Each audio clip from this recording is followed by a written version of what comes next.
সবাইকে স্বাগত জানাচ্ছি বেখবর চ্যানেলে।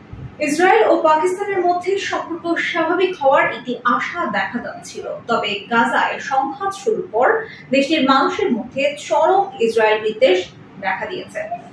এর মধ্যে পাকিস্তান সফরে গেছেন ইরানের প্রেসিডেন্ট ইব্রাহিম রাইসি। এই পরিস্থিতিতে পাকিস্তান ইসরায়েল সম্পর্ক স্বাভাবিক হওয়া কতটা সম্ভব আর পশ্চিমা ও উপসাগরীয় মিত্রদের টোপকে ইসলামাবাদ আদৌ তেহরানের হাত ধরবে কিনা সেসব প্রশ্নের জবাব দেওয়ার চেষ্টা করেছেন লন্ডন ভিত্তিক পাকিস্তানি সাংবাদিক হামজা আজহার সালাম। ইরানের প্রেসিডেন্ট ইব্রাহিম রাইসি 22 এপ্রিল পাকিস্তানের রাজধানী ইসলামাবাদে পা রাখেন। তার এই সফর অবাক করেছে অনেককে। এই তালিকায় রয়েছে এমন অনেক পক্ষ যারা চাইতো না রাইসি আসলেই এই সফরে যান।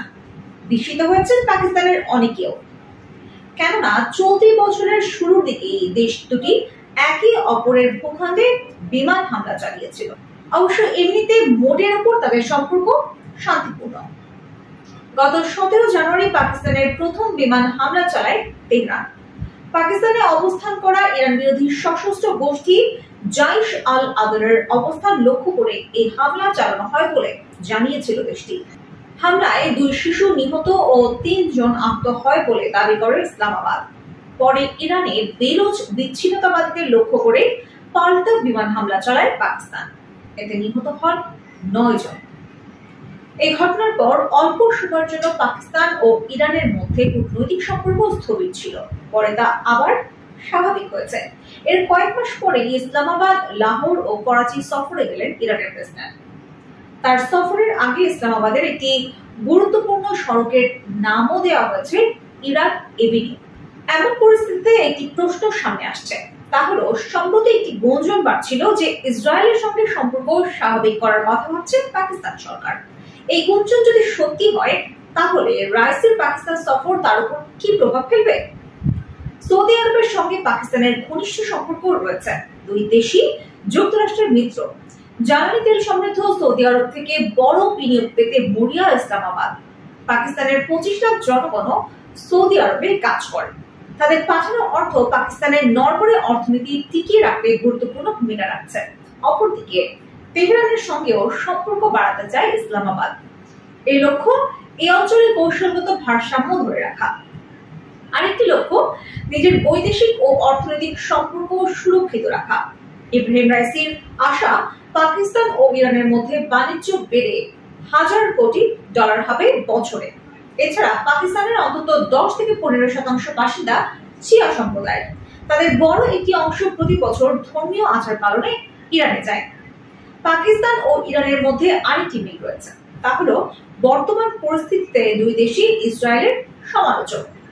রাইসির পাকিস্তান সফর শেষে এক যৌথ বিবৃতিতে ইসরায়েলের প্রতি ব্যবস্থা নিতে জাতিসংঘের নিরাপত্তা পরিষদের প্রতি আহ্বান জানানো হয়েছে। লক্ষ্য ইসরায়েলের দুঃসাহসিকতা ও প্রতিবেশীদের বিরুদ্ধে দেশটির অবৈধ তৎপরতা বন্ধ করা। চলতি মাসের শুরুতে সিরিয়ার রাজধানী দামেস্কে ইরানি কনসুলেটে হামলা চালায় ইসরায়েল। এই হামলার প্রসঙ্গে নিরাপত্তা পরিষদের প্রতি আহ্বান জানানো হয়েছে ইরান পাকিস্তান যৌথ বিবৃতিতে। তবে ইরান যে পরে পাল্টা জবাবে ইসরায়েলের 3 শতাধিক ক্ষেপণাস্ত্র ও ড্রোন ছুড়েছিল, সে বিষয়টি বিবৃতিতে টানা হয়নি। ইসলামাবাদ যদি তেহরানের সঙ্গে সম্পর্ক উন্নয়নের বিষয়টি বিবেচনায় নাও নেয়, তবুও পাকিস্তান ইসরায়েল সম্পর্ক স্বাভাবিক হওয়ার যে জোরালো সম্ভাবনা দেখা যাচ্ছিল, বর্তমান পরিস্থিতিতে এর ছিটে ফোটাও নেই। গাজায় ইসরায়েলের নির্বিচার হামলা এর অন্যতম কারণ। পাকিস্তানের মানুষ আগে কখনো ইসরায়েলকে এতটা ঘৃণার চোখেও দেখেনি। কিছু উদাহরণ দিলে বিষয়টি আরো পরিষ্কার হবে। ইসরায়েল বিদ্বেষের জেরে পাকিস্তানের মিরপুর শহরে কেএফসির একটি রেস্তোরাঁয় আগুন দিয়েছেন লোকজন। তাদের ধারণা ছিল প্রতিষ্ঠানটি ইসরায়েলকে সমর্থন করে। শুধু পাকিস্তানি নয়, বিশ্বের বিভিন্ন মুসলিম সংখ্যাগরিষ্ঠ দেশে একই কারণে পশ্চিমা অনেক প্রতিষ্ঠানের পণ্য বর্জনের হিড়িক পড়েছে। সাম্প্রতিক বছরগুলোতে পাকিস্তান ইসরায়েল সম্পর্কে কিন্তু আশা জাগানিয়া উন্নতি হচ্ছিল।